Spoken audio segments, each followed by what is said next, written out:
Assalamu alaikum, everyone. I'm Amanda. I know most of you. So I was asked to say a few things, like what brought me to Islam, what interested me in Islam, things like that. But I think most of you actually have heard that story, so I'm going to say something that happened after. And it has to do with me traveling. And in March, I went to Arizona for a conference. And everyone who knows me well knows I hate flying. And so I get to Arizona at 1 in the morning. Everything in the airport is closed. Everything is closed. And I'm walking around and I'm going, I don't know where I'm supposed to get on a taxi. There were no signs to tell me where I needed to get a taxi, and I had to get to my hotel. And I was just walking around, and finally this Indian woman in her little business suit walks up to me and goes, Assalamu alaikum. I'm like, oh, wa alaikum salam. And I was like, oh. And she's like, oh, I'm Muslim too. And I'm like, okay, cool. And she's like, are you looking for a taxi? You were on the same flight as me. And I said, oh, yeah, I am. And she goes, I just found them. Come this way. And she led me to my taxi.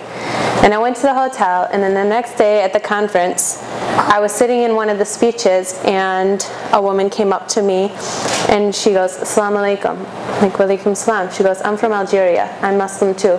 I said, cool. And we talked for a long time. And she said, oh, well, do you know where the masjid is? I said, no, I didn't even know there was one here. I'm in the middle of Arizona. I didn't know that there were Muslims there. And she goes, no, we have a big masjid, and you should come with me, and we can go to Jummah at 2 o'clock. I said, okay. So we went. And after that, we went to an Arabic restaurant, and the waiter sat down and talked to us. He was a man from Palestine, and he just talked to us, and we had a nice conversation about culture and Islam, and how it's really interesting that people from so many different places, from India, from Bangladesh, from Saudi Arabia, from even everywhere in the world, every country has Muslims. And we were talking about how it's important to keep your culture, especially for converts. And when I went to Poland this summer,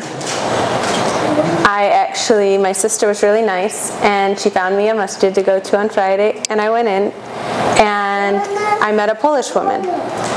And she took me back home, and we had dinner together, and we talked about how to maintain Polish heritage when you're a convert to Islam, because Polish culture, for those of you who don't know, is like 98% Catholic related.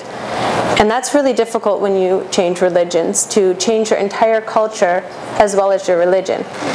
And it was just really interesting. These two events showed me that across cultures, there's the same religion. So basically this just ties into what I think that the Muslim Student Association should do.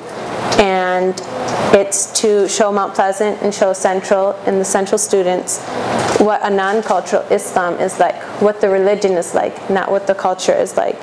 Because there are people from every culture across the world who are Muslims, and that doesn't affect the belief. And that's all I have to say.